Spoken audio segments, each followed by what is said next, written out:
കർത്താവായ യേശുവിൻ്റെ നാമത്തിൽ എന്ന സ്നേഹവന്ദനത്തെ അറിയിക്കുന്നു. അനുഗ്രഹിക്കപ്പെട്ട നല്ലൊരു സമയത്തിനായി ഞാൻ കർത്താവിനെ വാഴ്ത്തുന്നു. കർത്താവിൻ്റെ തിരുസന്നിധിയിൽ നിന്ന് ഒരുമിച്ച് വന്ന് പ്രാർത്ഥനയോടെ ആയിരിക്കാൻ സ്വർഗത്തിലെ ദൈവം നമ്മളെ ഓരോരുത്തരെയും ശക്തീകരിക്കുന്ന ദൈവത്തിൻ്റെ കൃപയ്ക്കായി ഞാൻ വാഴ്ത്തുന്നു. ഇന്നത്തെ ദിവസം വലിയ പ്രവൃത്തികളാൽ കർത്താവ് നമ്മളെ നിറയ്ക്കും. വലിയ കാര്യങ്ങളാൽ കർത്താവ് നമ്മളെ നിറയ്ക്കുവാൻ ഇടയായിത്തീരും. നമുക്ക് ഒരുമിച്ച് ദൈവസന്നിധിയിൽ നിന്ന് പ്രാർത്ഥിക്കാം. ഒരുമിച്ച് കർത്താവിൻ്റെ വചനങ്ങളെയും ആലോചനകളെയും അത്ഭുതങ്ങളെയും നമുക്ക് അനുഭവിക്കാം. അതിനു മുമ്പായി നമുക്ക് ഒരുമിച്ച് വിശ്വാസ പ്രഖ്യാപനങ്ങളെ ഏറ്റുപറഞ്ഞ് പ്രാർത്ഥിക്കാം. കാൽവരി ക്രൂശിൽ കർത്താവ് എൻ്റെ പാപത്തെയും എൻ്റെ ശാപത്തെയും തൻ്റെ ശരീരത്തിൽ വഹിച്ചതിനാൽ ഞാൻ ഇനി പാപിയല്ല, ഞാൻ ശപിക്കപ്പെട്ടവനല്ല, ഞാൻ നീതിമാനും അനുഗ്രഹിക്കപ്പെട്ടവനുമാണ്. യഹോവ എൻ്റെ ഇടയനാകുന്നു, എനിക്കൊന്നിനും മുട്ടുണ്ടാകത്തില്ല. എൻ്റെ സഹായം ആകാശത്തെയും ഭൂമിയെയും ഉണ്ടാക്കിയ ദൈവത്തിൽ നിന്ന് വരുന്നു. എൻ്റെ രോഗത്തെയും എൻ്റെ ദാരിദ്ര്യത്തെയും കർത്താവ് ക്രൂശിൽ വഹിച്ചതിനാൽ രോഗത്തിനോ രോഗശക്തിക്കോ രോഗാത്മാക്കൾക്കോ എൻ്റെ മേൽ അവകാശം ഇല്ല. പാമ്പുകളെയും തേളുകളെയും ശത്രുവിൻ്റെ സകല ബലത്തെയും ചവിട്ടുവാൻ കർത്താവിൽ എനിക്ക് അധികാരമുണ്ട്. ഒന്നും ഒരിക്കലും ഒരു ദോഷവും എനിക്ക് വരുത്തുകയില്ല. ഭൂലോകത്തിൻ്റെ അറ്റത്തോളം പോയി സകല സൃഷ്ടിയോടും ഇന്ന് സുവിശേഷം പ്രസംഗിപ്പാനും രോഗികളെ ഇന്ന് സൗഖ്യമാക്കുവാനും ഭൂതങ്ങളെ ഇന്ന് പുറത്താക്കുവാനും അത്ഭുതങ്ങളും അടയാളങ്ങളും എന്നിലൂടെ വരുവാൻ കർത്താവിനെ അഭിഷേകം ചെയ്തിരിക്കുന്നു. ആമേൻ. കർത്താവിൻ്റെ വലിയ അഭിഷേകത്തിനായി ഞാൻ കർത്താവിനെ സ്തുതിക്കുന്നു. ഒരുമിച്ച് ഇന്ന് പ്രാർത്ഥനയോടെ വിശ്വാസത്തോടെ ദൈവസന്നിധിയിൽ വരുവാൻ സ്വർഗം നമ്മളെ സഹായിച്ചു. ലോകമെമ്പാടും ഇന്ന് ഉയർപ്പിൻ്റെ ദിവസമായി എല്ലാവരും ആഘോഷിക്കുമ്പോൾ ഇന്ന് കർത്താവിൽ വിശ്വസിക്കുന്ന വ്യക്തികളിൽ ആ ഉയർപ്പിൻ്റെ ശക്തി വ്യാപരിക്കുന്നു. എഫേസ്യ ലേഖനം 1-ാം അധ്യായത്തിൻ്റെ 19-ാം വാക്യത്തിൽ പറയുന്നു, യേശു ക്രിസ്തുവിനെ മരിച്ചവരുടെ ഇടയിൽ നിന്നും ഉയർപ്പിച്ചവൻ്റെ ആത്മാവ്, അതായത് ആ പുനരുദ്ധാനത്തിൻ്റെ ശക്തി നിങ്ങളിൽ വസിക്കുന്നു. ഈ പുനരുദ്ധാനത്തിൻ്റെ ശക്തി എന്നിൽ വസിക്കുവാൻ കർത്താവായ യേശു ക്രിസ്തു ഭൂമിയിലേക്ക് ഇറങ്ങി വന്നു. ഇന്നത്തെ അനുഗ്രഹത്തിനിടെ ഞാനൊരു വാക്യം വായിക്കാം. 1 കൊരിന്ത്യർക്കെഴുതിയ ലേഖനം 1-ാം അധ്യായത്തിൻ്റെ 18-ാമത്തെ വാക്യത്തിൽ ഇങ്ങനെ പറഞ്ഞിരിക്കുന്നത്, ക്രൂശിൻ്റെ വചനം നശിച്ചു പോകുന്നവർക്ക് മോക്ഷത്വവും രക്ഷിക്കപ്പെടുന്ന നമുക്കോ അത് ദൈവത്തിൻ്റെ ശക്തി ആകുന്നു. For the message of the cross is foolishness to those who are perishing, but to us who are being saved it is the power of the God.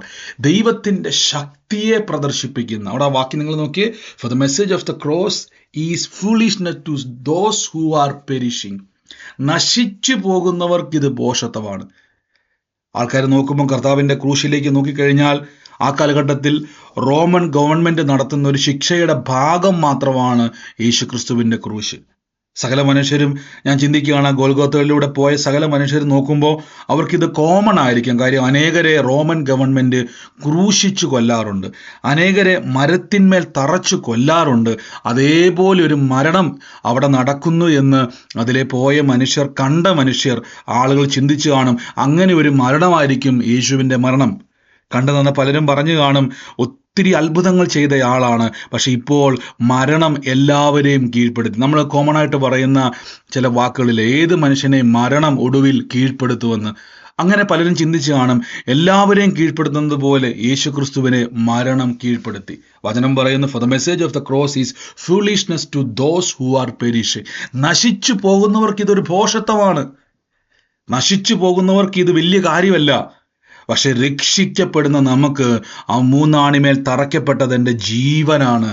ആ മൂന്നാണിമേൽ തറയ്ക്കപ്പെട്ടത് നരകത്തിൻ്റെ വാതിലടച്ച് സ്വർഗത്തിൻ്റെ വാതിൽ തുറക്കുവാൻ ശക്തിയുള്ളൊരു കാഴ്ചയാണ് ഞാനിപ്പോൾ കണ്ടുകൊണ്ടിരിക്കുന്നത്. കൽവരി ക്രൂശ്. കർത്താവിൻ്റെ ക്രൂശിലേക്ക് നോക്കുമ്പോൾ കർത്താവ് ഇങ്ങനെ പറഞ്ഞു, ഞാൻ തന്നെ വഴിയും സത്യവും ജീവനുമാകുന്നു, എന്നിലൂടെ അല്ലാതെ ആർക്കും പിതാവിങ്കലേക്ക് പോകുവാൻ കഴിയത്തില്ല. അപ്പൊ യേശുക്രിസ്തുവാകുന്ന വാതിൽ ഈ ഭൂമിയിൽ നമുക്കറിയാം, ഒരു പോർട്ടൽ തുറക്കുന്നത് പോലെ സ്വർഗത്തിലേക്ക് പോകുവാൻ ഈ ലോകത്തിൽ ഏത് ഫ്ലൈറ്റിനോ ഏത് പേടകത്തിനോ കഴിയത്തില്ല, അല്ലേ? ലോകത്തിൽ മനുഷ്യനിർമ്മിതമായ ഒന്നിനും ചന്ദ്രനിൽ പോകാൻ പറ്റിയേക്കാം, അന്യഗ്രഹങ്ങളിൽ പോകാൻ പറ്റിയേക്കാം, പക്ഷെ ആർക്കും സ്വർഗത്തിലേക്ക് കയറിപ്പോകുവാൻ കഴിയത്തില്ല. എന്നാൽ ഭൂമിയിലിരുന്നു കൊണ്ട് സ്വർഗത്തിലേക്ക് നമ്മളെ കൊണ്ടുപോകുന്ന ഏക വാതിൽ കാൽവരി ക്രൂശാണ്. അതുകൊണ്ടാണ് കർത്താവായി യേശു ക്രിസ്തുവിനെ രക്ഷിതാവായി സ്വീകരിക്കുന്നവൻ രക്ഷിക്കപ്പെടുന്നു. യോഹന്നാന്റെ സുവിശേഷം 10-ാം അധ്യായത്തിൽ യേശു ക്രിസ്തു ഇങ്ങനെ പറയുന്നു, ഞാൻ വാതിലാകുന്നു, ആടുകൾ എന്നിലൂടെ കടക്കുകയും അവർ മേച്ചിൽ കണ്ടെത്തുകയും ചെയ്യുന്നു, അവരകത്തു വരികയും പുറത്തു പോകുകയും ചെയ്യുന്നു. അപ്പൊ യേശുവാകുന്ന വാതിലിലൂടെ നമ്മൾ എന്ത് ചെയ്യുന്നു? പിതാവിൻ്റെ സന്നിധിയിലേക്ക് പ്രവേശിക്കുന്നു. ഈ ഉയർപ്പിൻ്റെ ദിവസം, പുനരുദ്ധാനത്തിൻ്റെ ദിവസം സകല മാനവജാതിയും ധൈര്യത്തോടെ, വിശ്വാസത്തോടെ, ഉറപ്പോടെ പറയണം, ഞാൻ ദൈവത്തിലേക്ക് എൻ്റെ കർത്താവ് മുഖാന്തരം പ്രവേശനം ലഭിച്ചതിൻ്റെ ആഘോഷമാണ് ഈ പുനരുദ്ധാനത്തിൻ്റെ ആഘോഷം, ഈ ഉയർപ്പിൻ്റെ ആഘോഷം. ഈ ഉയർപ്പിൻ്റെ ആഘോഷം എൻ്റെ ജീവിതത്തിൽ എല്ലാ മേഖലയിലും കർത്താവിനാൽ ഞാൻ സാക്ഷ്യമായി തീരുകയാണ്. ദൈവത്താൽ ഞാൻ അത്ഭുതമായി തീരുകയാണ്. യേശുവിൽ വിശ്വസിക്കുന്ന ഒരു വ്യക്തി പോലും നശിച്ചു പോകുവാൻ ഇടവരത്തില്ല. കർത്താവിൽ വിശ്വസിക്കുന്ന ഒരു വ്യക്തി പോലും തകർന്നു പോകുവാൻ ദൈവം സമ്മതിക്കത്തില്ല. ഇത് നിങ്ങളുടെ അത്ഭുതത്തിൻ്റെ സമയമാണ്. നിങ്ങൾ നോക്കിയേ, ക്രൂശിൻ്റെ വചനം നശിച്ചു പോകുന്നവർക്ക് മോക്ഷത്വമാണ്. എന്നാൽ രക്ഷിക്കപ്പെടുന്ന നമുക്കോ അത് ദൈവത്തിൻ്റെ ശക്തി ആകുന്നു. അപ്പൊ ദൈവത്തിൻ്റെ ശക്തി ആകുന്നു എന്ന് ബൈബിൾ പറയുമ്പോൾ തന്നെ നിങ്ങൾ നോക്കിക്കോണം, ഇത് എന്തുകൊണ്ടാണ് ഇത് ദൈവശക്തിയാന്ന് പറയാൻ കാരണം, മനുഷ്യന് ഒരിക്കലും കഴിയാത്തൊരു കാര്യം യേശുക്രിസ്തു തന്നെ പറയുന്നുണ്ട്, ഒട്ടകം സൂചിക്കുള്ളിലൂടെ കടക്കുന്നത് എളുപ്പം, പക്ഷേ ധനവാൻ ദൈവരാജ്യം അവകാശമാക്കുന്നത് വിഷമമാണ്. അതിൻ്റെ അർത്ഥം മനുഷ്യൻ അസാധ്യമായ കാര്യങ്ങൾ ഒരിക്കലും മനുഷ്യൻ എന്ത് ചെയ്യാൻ കഴിയത്തില്ല, ദൈവരാജ്യത്തിലേക്ക് സ്വയമായി പ്രവേശിക്കുവാൻ കഴിയത്തില്ല.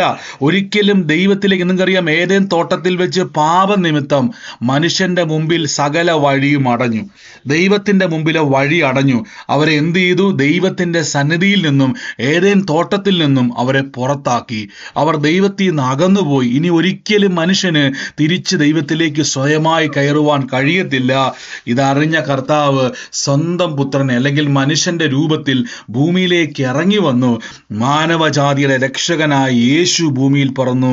കർത്താവ് ഒരു വലിയ ഡോറ് നമുക്ക് വേണ്ടി തുറക്കുകയാണ്. പിതാവിൻ്റെ സന്നിധിയിലേക്ക് പ്രവേശിക്കുവാൻ, പിതാവിൻ്റെ സന്നിധിയിലേക്ക് നിങ്ങൾക്ക് ഓടിയെത്തുവാൻ വലിയൊരു പ്രവേശനം നമുക്ക് ലഭിച്ചിരിക്കുന്നു. ആ പ്രവേശനമാണ് കർത്താവായ യേശു ക്രിസ്തുവിൻ്റെ രക്ഷാപദ്ധതി. അതുകൊണ്ടാണ് ബൈബിൾ പറയുന്നത്, ക്രൂശിൻ്റെ വചനം നശിക്കുന്നവർക്കത് ഭോഷത്വമെങ്കിൽ രക്ഷിക്കപ്പെടുന്ന നമുക്കോ അത് ദൈവത്തിൻ്റെ ശക്തി ആകുന്നു. അപ്പൊ ദൈവശക്തി ആലാണ് നമുക്കിത് സാധ്യമായത്. ഇതേ ദൈവശക്തിയാണ് എഫേസ്യ ലേഖനം 1-ാം അധ്യായത്തിൻ്റെ 19-ാമത്തെ വാക്യത്തിൽ പറഞ്ഞത്, വിശ്വസിക്കുന്നവർക്ക് വേണ്ടി വ്യാപരിക്കുന്ന ദൈവശക്തി. തൊട്ടുമുകളിൽ പറയുന്നു, യേശു ക്രിസ്തുവിനെ ഉയർപ്പിച്ച ശക്തി, പുനരുദ്ധാനത്തിൻ്റെ ശക്തി. ഈ ശക്തി ഇപ്പോൾ എവിടെയാണെന്നറിയാവോ? നിങ്ങളുടെ ഉള്ളത്തിൽ. നമുക്കറിയാം, നമ്മൾ റിസറക്ഷൻ പവറിനെ വിശ്വസിക്കാറുണ്ട്, അല്ലേ? ഉയർപ്പിൻ്റെ ശക്തി, ഉയർപ്പിൻ്റെ ദിവസം നമ്മൾ ആഘോഷിക്കുമ്പോൾ ആ ഉയർപ്പിൻ്റെ ശക്തി എന്നിൽ വസിക്കുവാൻ കർത്താവായ യേശു ക്രിസ്തു ഉയർത്തെഴുന്നേറ്റിരിക്കുന്നു. ഹല്ലേലൂയ. അതുകൊണ്ട് ധൈര്യത്തോടെ, ഉറപ്പോടെ, വിശ്വാസത്തോടെ ഇരിക്കണം. ഇന്നത്തെ ഈ ദിവസം ഉയർപ്പിൻ്റെ ശക്തിയിൽ ഞാൻ ഇരിക്കുന്നു. ഹല്ലേലൂയ. നമുക്ക് ഒരുമിച്ച് പ്രാർത്ഥിക്കാം. സ്വർഗീയ നല്ല പിതാവേ, ക്രിസ്തു യേശുവിൻ്റെ നാമത്തിൽ ഞങ്ങൾ വിശ്വസിക്കുന്നപ്പാ, കർത്താവ് ഞങ്ങളുടെ ജീവിതത്തിൽ വലിയ പ്രവൃത്തികളെ ചെയ്യുന്നല്ലോ, വൻ കാര്യങ്ങളെ കർത്താവെ ഞങ്ങൾ കാണുന്നല്ലോ. എൻ്റെ യേശുവേ, അങ്ങയുടെ വലിയ മഹത്വം ഞങ്ങളുടെ ജീവിതത്തിൽ അങ്ങ് വെളിപ്പെടുത്തുന്നതിന് നന്ദി പറയുന്നപ്പോൾ, വലിയ പ്രവൃത്തികളാൽ കർത്താവെ അങ്ങ് ഞങ്ങളെ നിറയ്ക്കുന്നല്ലോ, വൻ കാര്യങ്ങളെ കർത്താവെ അങ്ങ് ചെയ്യുന്നല്ലോ. യേശു ക്രിസ്തുവിൻ്റെ നാമത്തിൽ ഞങ്ങൾ വിശ്വസിക്കുന്നു. കർത്താവിൻ്റെ കൃപയിൽ ഞങ്ങൾ വിശ്വസിക്കുന്നു. ഈ നിമിഷം തന്നെ കർത്താവെ ഓരോ വ്യക്തികളെയും അങ്ങ് സ്പർശിക്കുന്നല്ലോ.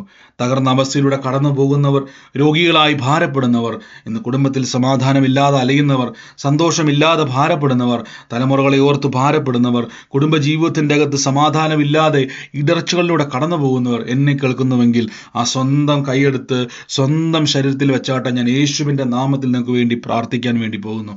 സ്വർഗീയ നല്ല പിതാവേ, ഈ നിമിഷം തന്നെ അവരുടെ ശരീരത്തിന് മേലെ രോഗങ്ങൾ പുനരുദ്ധാനത്തിൻ്റെ ശക്തിയാൽ സൗഖ്യമാകട്ടെ.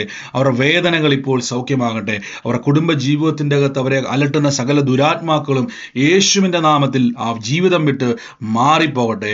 കർത്താവേ, അങ്ങയുടെ കൃപ തലമുറകളുടെ മേൽ നിറയട്ടെ അപ്പ. ദിവ്യ സമാധാനവും ദീർഘായുസ്സും അവരുടെ മേൽ നിറയ്ക്കട്ടെ അപ്പ. എല്ലാ പ്രതിസന്ധികളും നീങ്ങിപ്പോകട്ടെ, എല്ലാ പ്രതികൂലങ്ങളും മാറിപ്പോകട്ടെ. കർത്താവായ യേശുവിലുള്ള സമാധാനവും സന്തോഷവും അവരുടെ ഉള്ളത്തിൽ നിറയട്ടെ. കർത്താവിൻ്റെ സമാധാനം നിറയട്ടെ. ക്രിസ്തു യേശുവിലുള്ള അനുഗ്രഹങ്ങൾ അവരുടെ മേൽ ചൊരിയുന്നല്ലോ അപ്പാ. പിതാവേ, അങ്ങ് തകർന്നു പോകുവാൻ അങ്ങ് സമ്മതിക്കത്തില്ലല്ലോ, നശിച്ചു പോകുവാൻ അങ്ങ് സമ്മതിക്കത്തില്ലല്ലോ അപ്പാ. ദൈവത്താൽ അവർ സാക്ഷിയായി തീരും, ദൈവത്താൽ അവർ ഉന്നതന്മാരായി തീരും, ദൈവത്താൽ അവർ അനുഗ്രഹിക്കപ്പെട്ട ദൈവപ്രവർത്തികൾക്കായി ദൈവം അവരെ ഒരുക്കുന്നല്ലോ. നന്ദി പിതാവേ. ഞങ്ങൾ ക്രിസ്തു യേശുവിൻ്റെ നാമത്തിൽ അനുഗ്രഹിച്ചു പ്രാർത്ഥിക്കുന്നു അപ്പാ. പിതാവേ, ഈ ദിവസങ്ങളിൽ വലിയ നന്മകൾ അവരുടെ മേൽ തുറന്നു വരട്ടെ. യേശുവിൻ്റെ നാമത്തിൽ ഞാൻ ഇന്ന് പ്രാർത്ഥിക്കുന്നു അപ്പാ. കർത്താവെ, അങ്ങയുടെ വലിയ മഹത്വം ഇന്നങ്ങ് ചെയ്യുന്നല്ലോ അപ്പാ. അങ്ങയുടെ വലിയ മഹത്വത്തെ ഇന്നങ്ങ് ചെയ്യുന്നല്ലോ അപ്പാ. In the name of Jesus Christ, in the name of Jesus Christ, യേശുവിൻ്റെ അധികാരമുള്ള നാമത്തിൽ ഇന്ന് പ്രാർത്ഥിക്കുന്നു അപ്പാ. യേശുവിൻ്റെ അധികാരമുള്ള നാമത്തിൽ ഇവരെ തൊടുന്നപ്പ, അവരെ രോഗങ്ങളെ സൗഖ്യമാക്കുന്നപ്പ. യേശുവിൻ്റെ നാമത്തിൽ ഞങ്ങളിന്ന് പ്രാർത്ഥിക്കുന്നപ്പ. കർത്താവെ, അങ്ങ് കൃപയാൽ ഇന്ന് ഞങ്ങളെ നിറയ്ക്കുന്നല്ലോ അപ്പ. യേശുവേ കർത്താവെ, ഇന്ന് അങ്ങയുടെ അത്ഭുതം തുറക്കുന്നല്ലോ അപ്പ. എൻ്റെ ഉള്ളത്തിൽ കർത്താവ് പറയുന്നൊരു വത്സല എന്ന് പറയുന്ന ഒരു വ്യക്തിയുടെ മോളെ കർത്താവ് ഇന്ന് സ്പർശിക്കുന്നതായിട്ട് പറയുന്നു. ആ മോളുടെ ജീവിതത്തിൽ ദൈവത്തിൻ്റെ വലിയ പ്രവൃത്തികളെ കർത്താവ് ചെയ്തുകൊണ്ടിരിക്കുന്നു. ഈ നിമിഷം തന്നെ സകല കുരുക്കുകളെയും പൊട്ടിച്ച് കർത്താവ് അതൊരു സാക്ഷ്യമാക്കി മാറ്റുന്നു.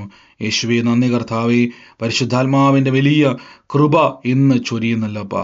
എന്നിട്ട് കർത്താവ് പറഞ്ഞത് മോഹനൻ എന്ന് പറയുന്ന ഒരു പിതാവിനെ കർത്താവ് സ്പർശിക്കുകയും ആ കുടുംബത്തിൻ്റെ അകത്ത് ആ മോഹനൻ എന്ന് പറയുന്ന വ്യക്തിയുടെ കൂട്ടുദാസി, അതിൽ ഭാര്യനെയും ആ 2 തലമുറകളെയും അതിൽ ഞാൻ കാണുന്നത് കാഴ്ച എന്ന് പറഞ്ഞാൽ അതിൻ്റെ അകത്ത് ഒരു ആൺ തലമുറയെ കർത്താവ് എന്നെ കാണിക്കുന്നു. അവൻ്റെ ബാല്യത്തിലെ അവനെ നശിപ്പിക്കുവാൻ നോക്കുന്ന സകല പിശാചുക്കളിൽ നിന്നും ഇപ്പോൾ അവന് മോചനമുണ്ടാകുന്നു. In the name of Jesus Christ, യേശുവിൻ്റെ അധികാരമുള്ള നാമത്തിൽ പ്രാർത്ഥിക്കുന്നപ്പ. കൃപ പെരുകട്ടെ, കൃപ പെരുകുന്നല്ലപ്പ.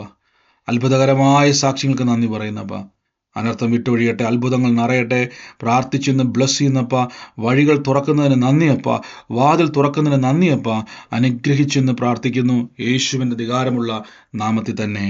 ആമേൻ. കർത്താവ് നിങ്ങളെ സമൃദ്ധമായിട്ട് അനുഗ്രഹിക്കട്ടെ. ഉയർപ്പിൻ്റെ ദിവസം വലിയ നന്മകളാൽ സ്വർഗം നിങ്ങളെ നിറയ്ക്കുന്നല്ലോ. വലിയ കാര്യങ്ങളെ കർത്താവ് ചെയ്യുന്നതിന് നന്ദി പറയുന്നു. വലിയ പ്രവൃത്തികൾ ഇന്നും കാണും. നിങ്ങൾ ധൈര്യത്തോടെ, പ്രാർത്ഥനയോടെ, വിശ്വാസത്തോടെ ആയിരിക്കുക. കർത്താവ് വാക്കുമാറാത്തവൻ, ദൈവം അത്ഭുത മന്ത്രി. കർത്താവ് നിങ്ങളെ സകലത്തിലും സൂക്ഷിക്കട്ടെ. യേശുവിൻ്റെ നാമത്തിൽ തന്നെ. ആമേൻ.